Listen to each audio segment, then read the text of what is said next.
Wow. You already know I love you. I've told you this like 5 times in 2 days. I'm so honored to be able to share this stage with you, and I know you share my sentiment. Yes. Yes, I do. I do. But I had the honor already in Germany, so you go ahead, share your praises. Okay, fine.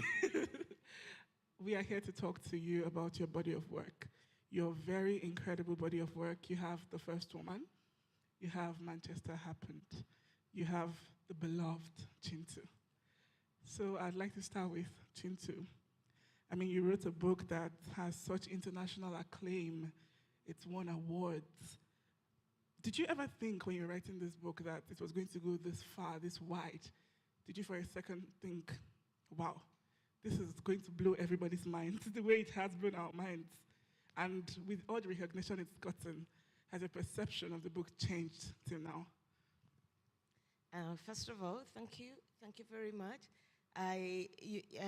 Lola thinks this is an experiment, but I'm loving it. I'm loving because it's sitting between two people. And thank you for everybody who's turned up. Nigeria is my second home in terms of book buyers. Perhaps I should say this, Lola. Thank you for the last 10 years. I just needed to say this. I've sold more books here at Ake more than anywhere else, to the point that normally my books are sold out before my panel, and then I throw a half, oh, my books are sold out.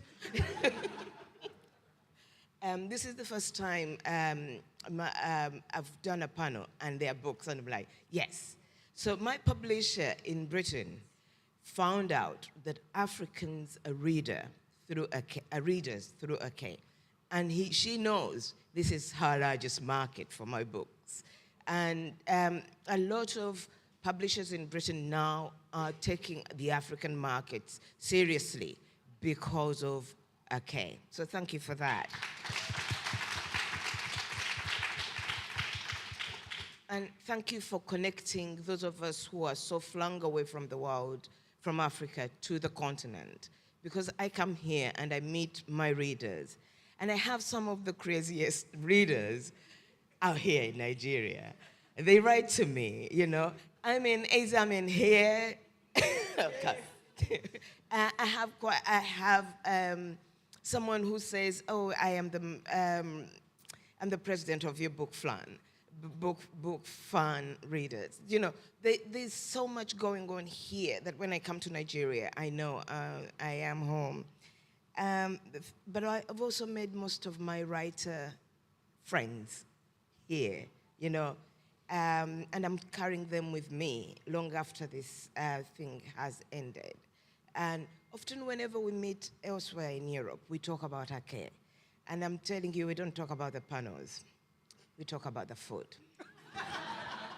Oh my God, we prepare for the food. Thank you for the hosts that you have prepared for us all these years. Thank you for everything, but most of all, thank you for the memories.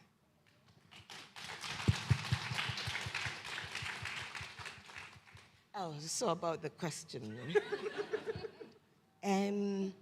Did I know whether Chintu would do very well? As well as it has done. First of all, no. I don't think any author working on a book ever knows that this is going to be the book, this is going to do very well. We all have our suspicions, we have our dreams. But I don't know about other authors, but we tend to be terribly insecure. Often you're like, oh, this is the one that is going to tank. And probably the good thing about Chintu is that I was so naive. I was so unaware of the world that I just went out guns blazing. I think I should include that. I should include that. And remember, The First Woman had been rejected between 2003 and 2008. It was probably rejected 50 times.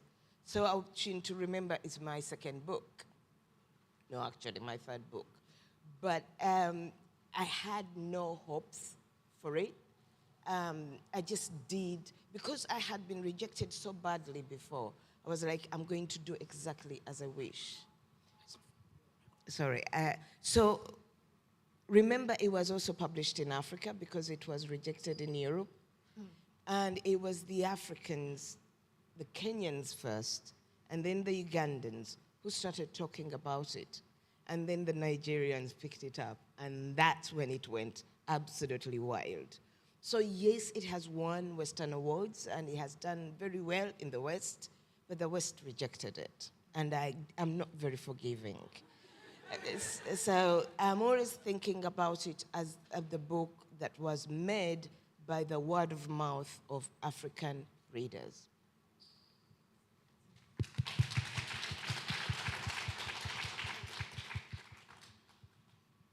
Yes, speaking of how much the African readership did for you regarding this book, I remember very well in Germany how her book has been translated into German language, which is like amazing. It's kind of the thing, and we talked about it at the International Book Festival.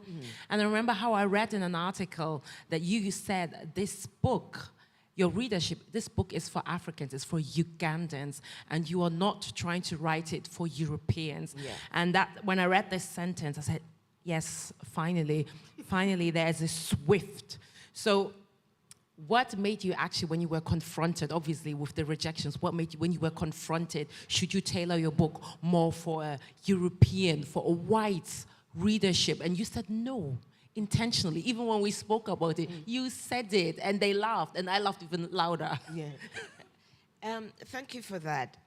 I was lucky I grew up on the continent.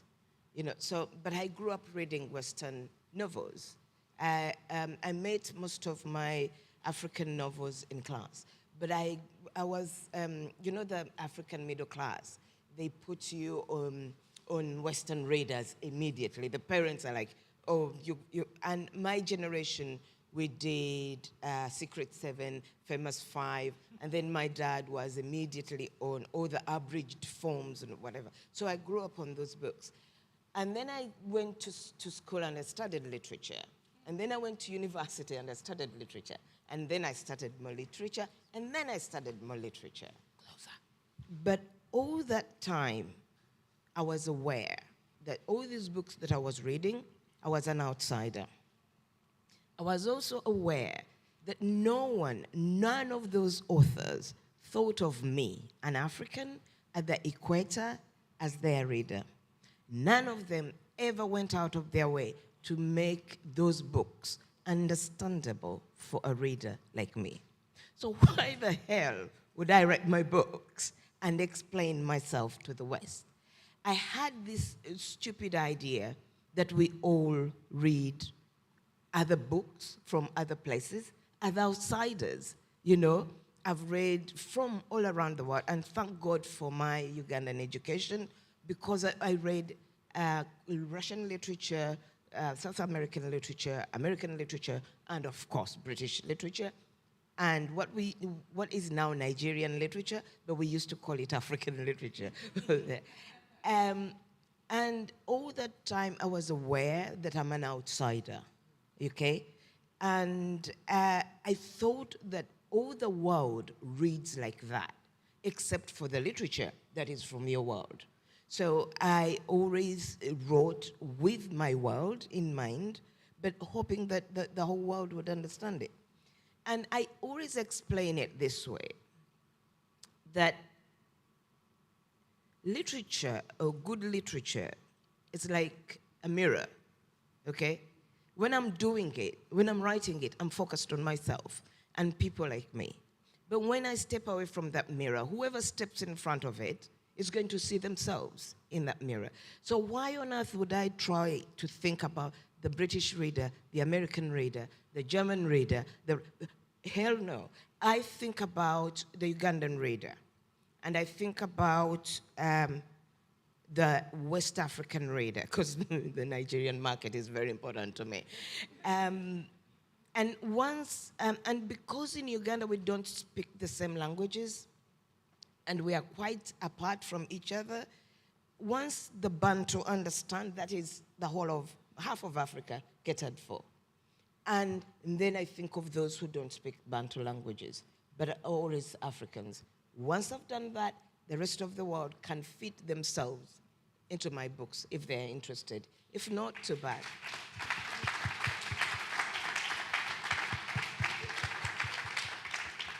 See why I like her? Can you imagine her saying the same thing to an entirely white audience, and we're sitting there, I say, yes, it's like that. And they were looking at us.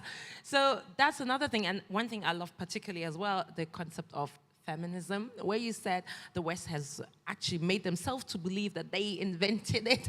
And again, stunned faces. Yeah, maybe you can elaborate a little bit on that, on your perception of feminism in an African context. Okay, now that is the first woman. Yes. So definitely. So remember this, the first woman is my first novel that was rejected. And I was told it's too African. So, which was a compliment. But here's the thing. The first woman starts in 1975. Now, people of a certain age, you know 1975 is when we had Mexico City World Women Conference.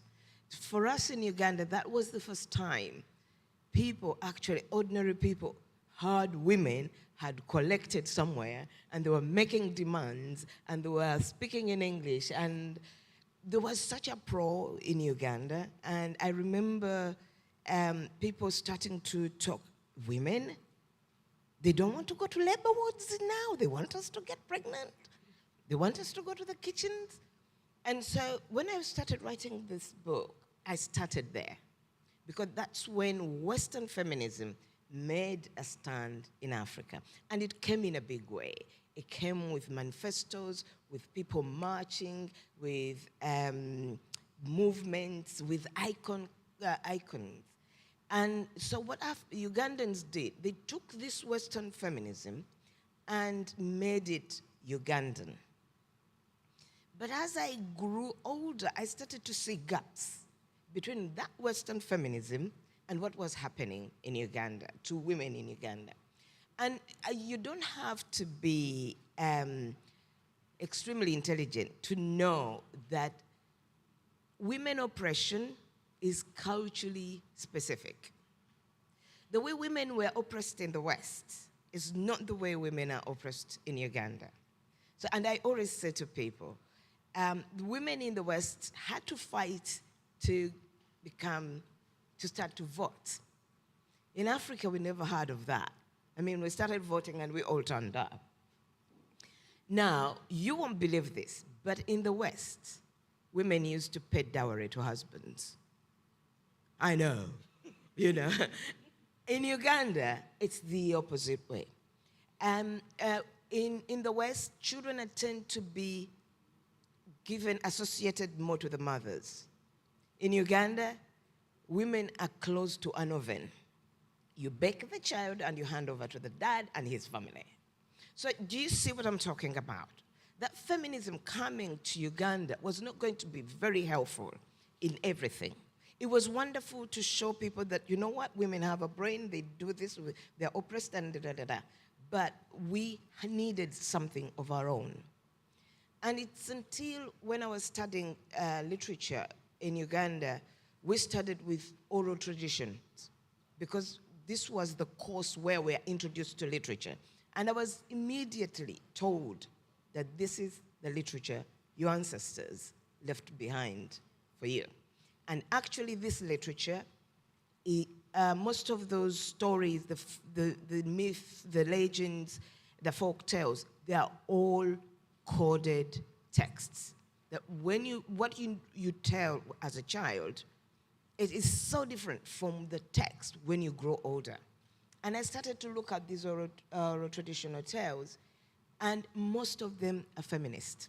But they are coded, you have to decode them, okay? So once I started looking at them, I found what my ancestors, my grandmothers, my mothers, what they left behind. Because for them, the way they were oppressed, they wouldn't say, oh, men are oppressing us and da-da-da-da. They told stories, you know? And they told these stories to their children, and they passed on to me. When I started to look at African feminism, I went to those traditional stories. Because remember, wherever a woman was oppressed, there was anti-feminist ideas. You know very well that your grandmother, your great-grandmother, they had feminist strategies. You know, I know women's spaces where they would sit and say, you know, men are like children. This is what you do. Don't argue with him. Make him feel like he's a king. But you do ABCD. You're going to run his life by doing ABCD. These are all feminist ideas. So how could we not have had feminism in Africa if we were already oppressed? You know? So now I had to turn it around in this book and say, this is my feminism. This is indigenous feminism. This is where we started. And for it, I thought it was a wonderful idea to start introducing children when they're young to feminism and start with the ABCD. So this is where you see that old woman saying, this is where it started. Once upon a time, women were big, we were tall, we were loud, we were strong, but then this happened. And this is what we need to do to reverse it.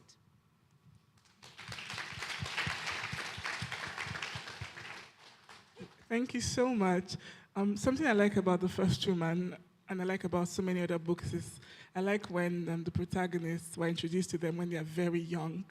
So was it on purpose? Did this story come to you like this, that your main character would begin at such a young age? Did it come to you, or was it something that just progressed as you wrote the book? Yes. My books always start with a character, you know, and Chirabo had to be young, but I just didn't know how young. So when I started writing, I kept on drawing her age. So she was born in 1963. So when do I open the book? Because for most authors, we know what happened before the book started, and we know what happened after the book ended. But the question was, where do I start with her, which age? And I decided at the cusp of 12, when she's just about to hit 13. Because in my culture, a lot of things happen then to a girl who is about to join, to become a teenager. So it was very important. But as you know, children, main characters are very useful. You can get away with murder with a child character. Because if you don't want to highlight something huge, use a child character, because it's going to show it to you from a child's point of view. And that allows the reader to draw their conclusions. And they tend to be unreliable anyway, you know. And I do love an unreliable narrator. And they tend to be unaware of themselves. So I reveal her to the reader without Chirabo knowing who she is, you know. And so I had set it in Idi Amin's regime. Now, Idi Amin is huge, huge. He was a huge man, but he's also huge. You put him in your novel, he takes over. But if you are seeing Idi Amin from a child's point of view, especially in African cultures where children are protected from certain knowledges, so he comes in bit by bit, and I expect you to know better than she does. So that was also pretty useful. But the most important thing was that I needed her to start learning about indigenous feminisms from a child's point of view, okay? And this is why, therefore, I bring all these traditional stories that are feminist, and this woman is giving them to her. And Chirabo is not seeing what the stories are doing, but you, as a reader, can see that. Thank you. I think if every time you are clapping when she finishes, you are reducing our speaking time. But that is what I found particularly intriguing, because the story is set up a young child that turns into, well, adolescence and is looking for her mother. So that's kind of the setup. Yeah. And then you follow her, you really give the reader the journey to travel with her, to develop and grow.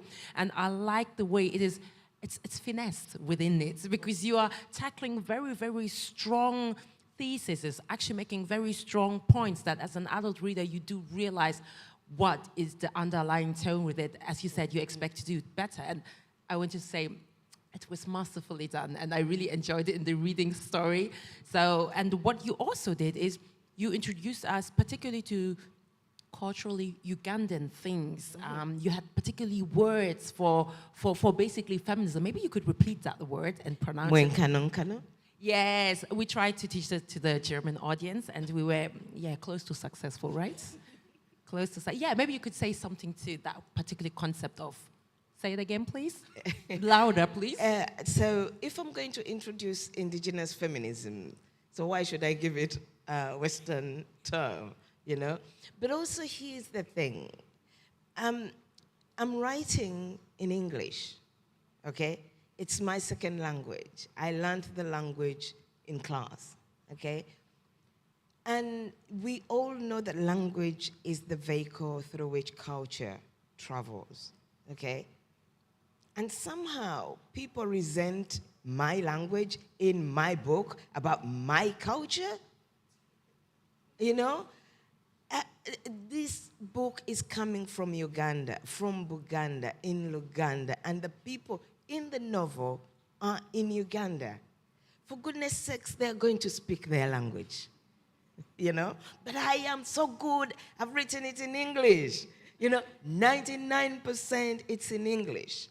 But there are times when English lets me down. You know, that language can be racist when it's ready. You know, so you remember the part where somebody loses a husband. I was about to say Black Widow. I said, you know, Jennifer, maybe Black Widow is not the right word in Uganda, you know.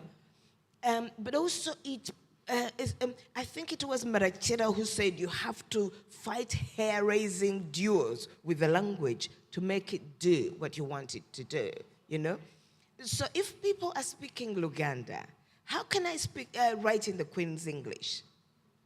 First of all, the sentences fall flat on the page. It's ridiculous, you know? So I had to find a language that works for me. But also, it's important for a reader in Britain, in America, and everywhere who's reading in European languages to just be kept on their toes that this story was written by a Ugandan. It came from, don't get too comfortable, okay? If you travel to Uganda, because we call reading traveling, isn't it? You lie back in your bed or in your sofa because it's the safest way to travel.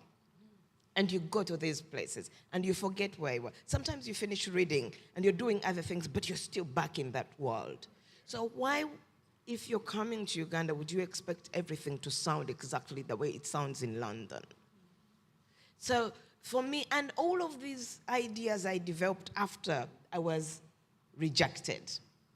My first book was rejected. I was like, I really don't care. I'm never going to make money out of books, so I might as well do exactly what suits me.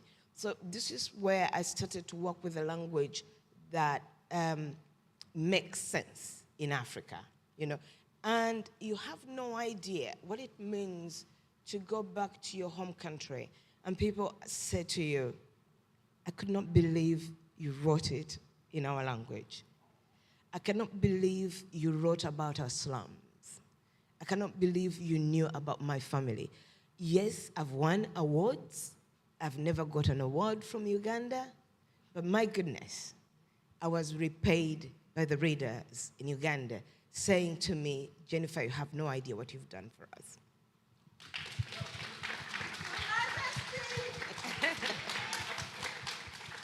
I mean, how can you say we won't clap to that? Yeah, that is true. It is true. Just give us extra 5 minutes later.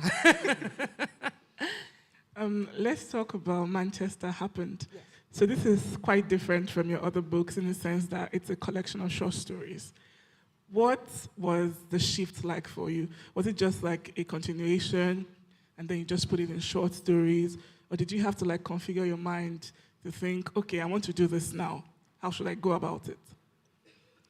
Okay, so when I went to Britain to study creative writing, I took most of the stories I was going to write with me, but not Manchester. This is why it's called Manchester Happened, because I just did not, well, I was not prepared for Britain.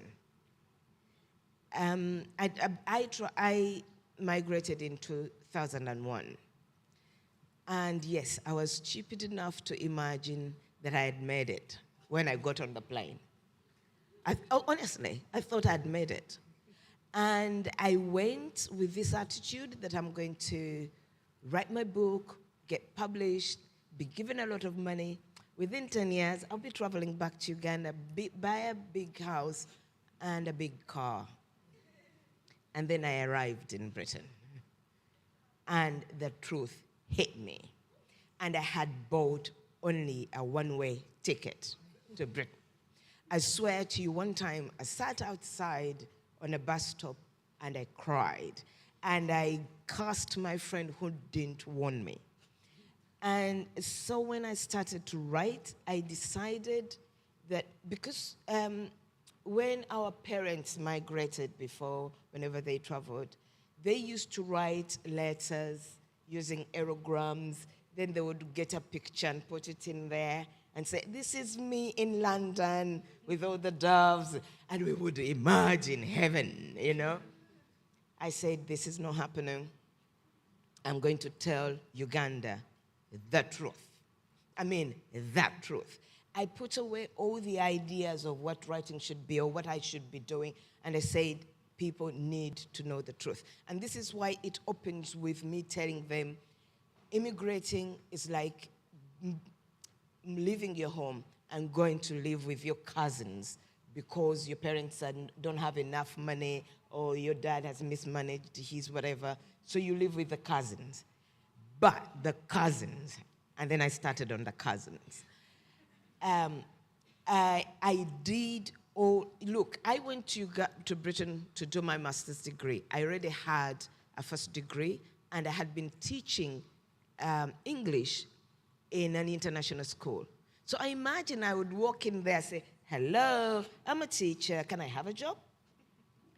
Yeah, I arrived and I spoke my Ugandan English, and they were like, we'll call you. And I did a lot of interviews until my friends turned around and said, Jennifer, we all arrived here educated, okay? You're going to start in a nursing home. And they didn't even tell me what happens in a nursing home. And that's when I broke down and cried, you know. And I remember my friend saying, oh, Jennifer, we were all middle class. Forget it. Britain doesn't know it. So I started, and I'm glad that happened to me because then I grew up, you know. And I went through all the stages till I became a lecturer at a university. But I thought I should tell people where we start. And also the people who write to people in the West, oh, from Uganda, could you send me money for this and that and that? I needed to have a talk with them. But I also needed people to know what happens to you when you travel. So for example, whenever I go back home, my mother rings my siblings and says, ooh, the British ship's back, keep time. So there's a way we change while we are there, okay? And when you return home and people say, oh, you're so British, and it hurts, by the way. It does hurt. Because then people put you aside, oh, she won't understand. Oh, she should, can you make some different food for her? Can you do that? And you're like, hang on a minute, I grew up here. Stop it, you know? So I needed to show people that, you know, when we come home, you treat us in a particular way as if we are different. But yes, we change a little bit in the way we see the world. So it was departure and the shock of Britain, and then the return and coming home, and you've frozen the Uganda you took in 2001 with you. and you come back in 2010, and that Uganda. So you go to Britain with a Uganda that is in 2001, and you nurture it, you keep it. Everything that happens to you, you keep saying, I have a home, I'll go back, they understand me, and everything will be fine. And then you go home, and that Uganda has gone away.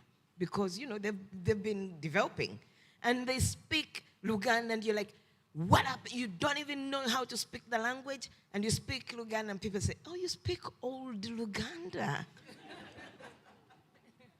So the short stories were a letter from me to Ugandans with the pictures that our parents used to send, because now we have emails. And also, you know how we stage pictures, you know? Yeah, you go and stand beside somebody's Mercedes. And you send it home. My car, my house. And you know how we borrow money, we get the credit cards when we are coming home? We do. We get credit cards and do shopping and come with a lot of money because we need to perform Britain for you. Because you're going to say, oh, she is a failure. One time I returned home with my hair like this, cut, kinky.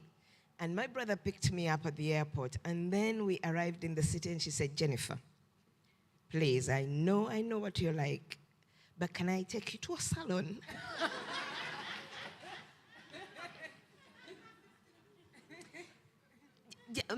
We call it gonza, so just to soften it a little bit. And indeed, when I arrived home and my sisters saw me, they said, Jennifer, we know you're proud, but please, let us not look at you looking like that. You know, because this was back in 2004. Africans had not started doing the natural hair. It was straight perm and all of whatever. So I arrived from Britain with kinky hair, and they say, she is such a failure. You know, so it's all of those things that made me write that book. Thank you so much.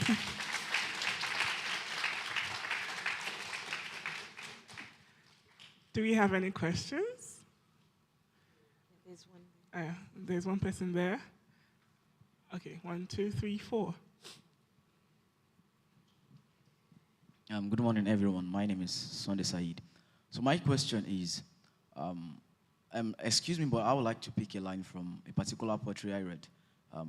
It said, no one leaves home unless home is the mouth of a shark. So I was wondering, when you said all of your books are a reflection of your home, what if the reflections of the home you were trying to portray did not accept it? How would you have felt that the home you were trying to portray rejected you? How would you have feel? Now, first of all, thank God it didn't happen. So I didn't think about that. But as an author, we always prepare for that. And most of the time, sometimes you say things that don't make sense to the people immediately. But often they catch up, you know, because they are at home, and I moved away and went to Britain. But I'm looking at home through two lenses, the British cultural lens, okay, and the Ugandan. But also there's distance between home and me. There's that whole of Africa and then the sea, you know. So I'm seeing Uganda from a very different way. So chances are that I would present things that would not make sense to them immediately. But the hope is, even if it doesn't happen in a lifetime, the hope is that one day they'll catch up. So you will find that you're reading books that were published in the 40s, 50s, which were not very successful, but now are picking up. That's the dream of every author who has not been accepted. And I think that's what I would tell myself. Thank you. Sorry, there's something. Yeah, there's someone there. Well, Oh, I was. Yes, it's working. Oh, okay. I was Oh, all right. Okay, I've got to get some things. Sorry. My question is about language. I learned in English, as you know, in Africa. I'm from Zimbabwe, and you go to school, and from grade 1, you're taught in English. But I speak Shona. Yeah. But because I learned to read and write in English, when I'm writing my books, I'm writing in English. But also, especially when you're writing about middle-class characters, because we think in English and we write in English, when you're writing characters that are not, who primarily speak their own language, do you have to be like a double translator? Because for me, what I have experienced when writing characters that would primarily speak their own languages, I think about what I want to write in English, and then I think about my character, and I have to think how they would think in Shona and what they would say in Shona, and then I have to translate it back into English, but in a way where it doesn't sound like they're speaking English. So I just wanted to know, My what your process. process is like, yeah. Unlike you, I do speak my language better than I speak English, and I do think in my language. And so often I'm translating from Luganda into English, not the other way.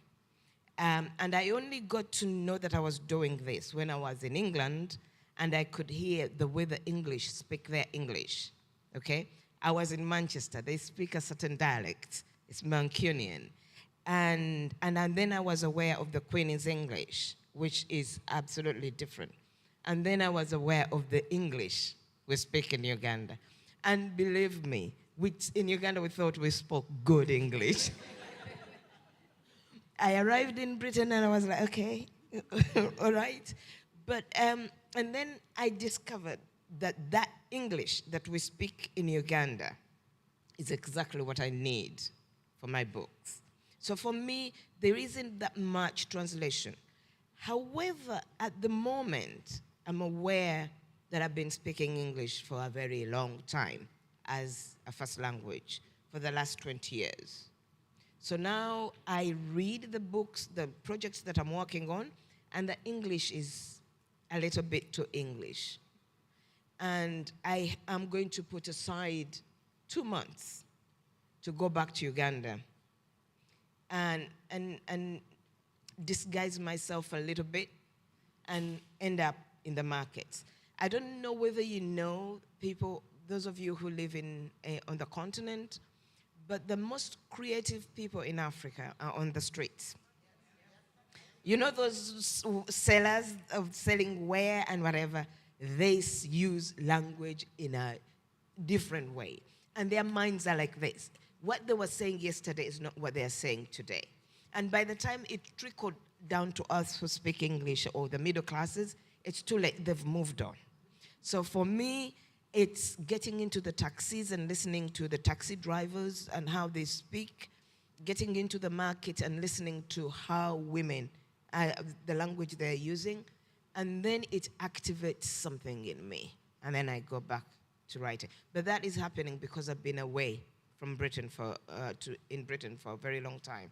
And I think it's time I returned. Otherwise, my books will suffer. And this is not a joke. Okay, we have 2 more people in the back.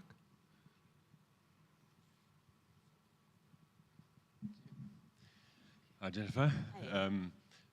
I just want to say, being in the UK only recently, I think the British speak very bad English.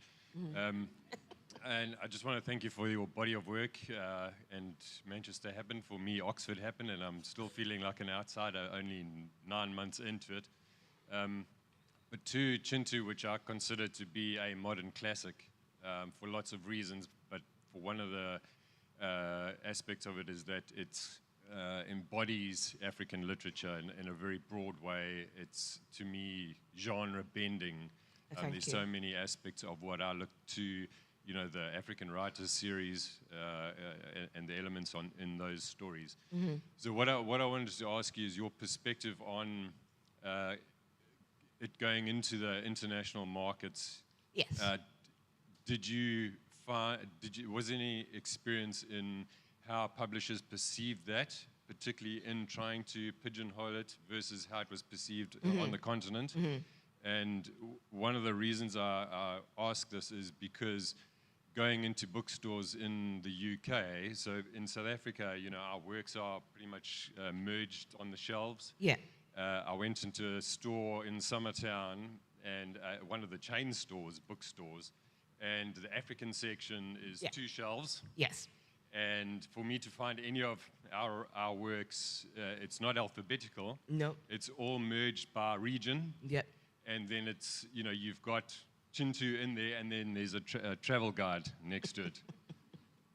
And that's how the shelf is. It's an absolute mess. So for me to try and find anything, I've got to think, okay, even if you wrote something in a different country, it won't be in your country as the author. It'll be in the country of the stories set. Yeah, yeah. So to find anything is just an absolute nightmare. And I've got photos to prove it.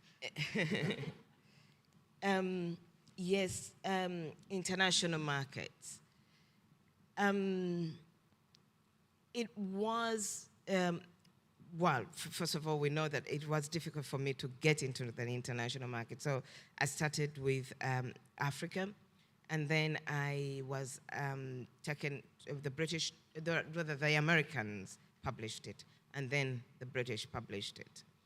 And the way, because my book did not fall into a specific category, in the beginning, I was put among African authors.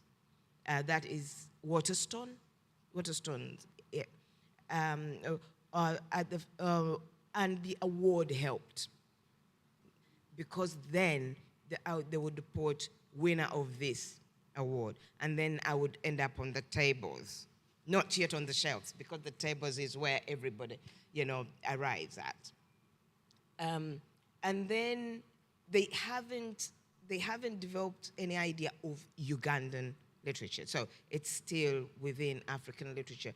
But my publisher, because of her connection to Ake, she's always listening in on the panels and whatever, she's aware.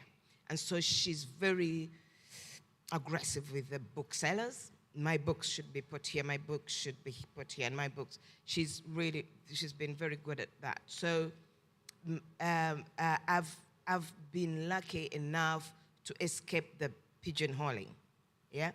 But also because you can't say African historical novels.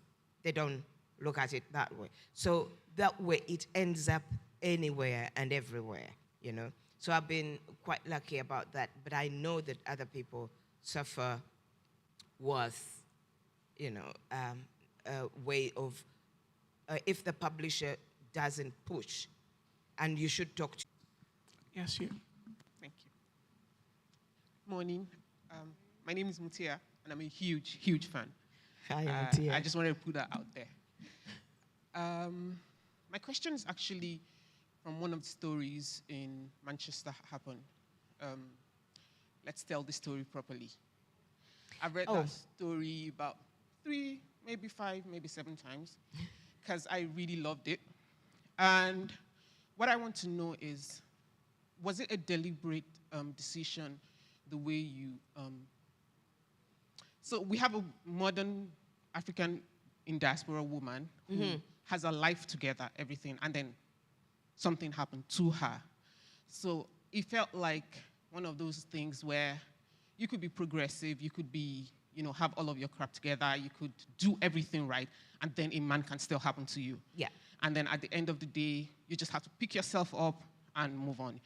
So it's a different, and one of the things I love about your work is the way you portray African feminism as totally different from the Western point of view, in that we don't wait for men to give us legitimacy. We just go and do, because we have to survive. Yeah. So was it like a deliberate decision on your part, writing that story, portraying her in that manner, like, okay, girls, don't think that because you've done everything right, this can't happen to you, kind of thing? You see, that's my life. I am not saying that that's my story, but one, I grew up with some Western novels where at the end of the story, they walked in the sunset and everything was fine. You know, most of the books I grew up with, people faced problems, but at the end of it, they were resolved. I hadn't lived that life. You know, I was waiting for it. It wasn't happening. I was waiting for my handsome, tall, dark man happening and sweeping me off. He came and he went, and I was stayed, you know. Things were not happening to me the way I had read them in the books. One of the major things that drove me crazy was that in the Western books that I grew up with, you meet a bad person, and that bad person is bad and bad and bad and bad and bad. And then you meet a good person, and they're good and they're good and they're good and they're good. I had not met those people. I'm not one of them, you know, and they don't interest me. So for me, yes, it was a deliberate decision to reflect life the way I knew it in Uganda, okay? We have bad people, really bad people. And then one day you lose someone, and that bad person is the one who come and helps you. And you're like, what? I thought he was bad.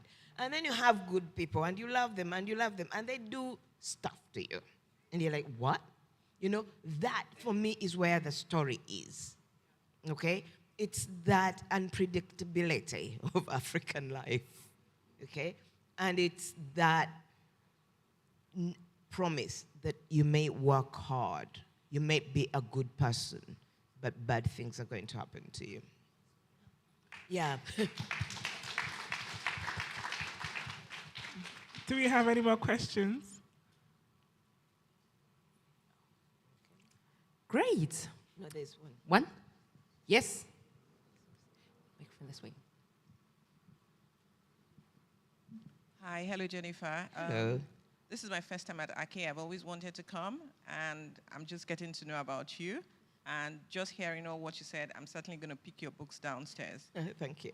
But what I did wonder is how much does the information on the internet now, maybe not in the books you have produced previously, but if you are writing like the short stories in relation to Manchester, how much will the information on the internet about Africa, about Uganda, affect how you write? And I say this because now, when I call my friends or my friends call me from abroad, they tell me things that are happening in my backyard. And they will say something like, Fola, do you know that they are doing something in Sulere or in somewhere in Akwa Ibom? And I'm saying, guys, you have just come back from work. Let me check. They seem to be more current about what is happening in Nigeria. And maybe different from the time when the period you wrote about, when there was a lot more distance about how you could get information. It doesn't appear, now it's just like instantaneous. Something happens and they're already calling me. NSAS, Fola, where are you? Your house is somewhere near there. I hope you're not there. So how much does all that information, bearing in mind that some of it may not be true, how much does it affect, or how much input does it come into your books? How does it affect how you think and your perspectives? Okay, thanks for that question. The first thing is I'm not on social media at all. At all. So, okay, this is where I come from to catch up with the gossip. So I have made it a decision not to write about the Uganda after I left it. So, because I have no idea what I'm talking about.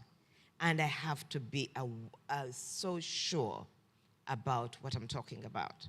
So, and also, there's something about writing about current things that dates your writing. And it has a sell-by date, you know? So I stay away, this is why I stay away from politicians. I stay away from dictators because they are not even interesting. Dictators are not creative. A dictator today is the dictator in my father's time, is the dictator in my grandfather's time. So I stay away from all of that. I am interested in my culture, especially those things that are terrible about us. those things that we hide under the carpet. Now, those are the ones I pick out and put to the world. Oh my God, this is who we are. You know, for me, that will always be current, okay? And I prefer to do research, you know? So this is why most of my writing falls into historical writing, you know? Because, and also there's that record, pulling back what we've left behind, what we didn't record, and bring it to us and looking at it. So social media is wonderful, but it also can drive you crazy, you know? So I am not on it, but it's unavoidable because my sisters and my brothers are going to pick up things and send them to me. Like, did you know this? Did you know about this? Have you written about it? Do you know? They are asking me, this is happening in Uganda, you must write about this. I can't. Wow, thank you for this great audience. Thank you so much. Jennifer,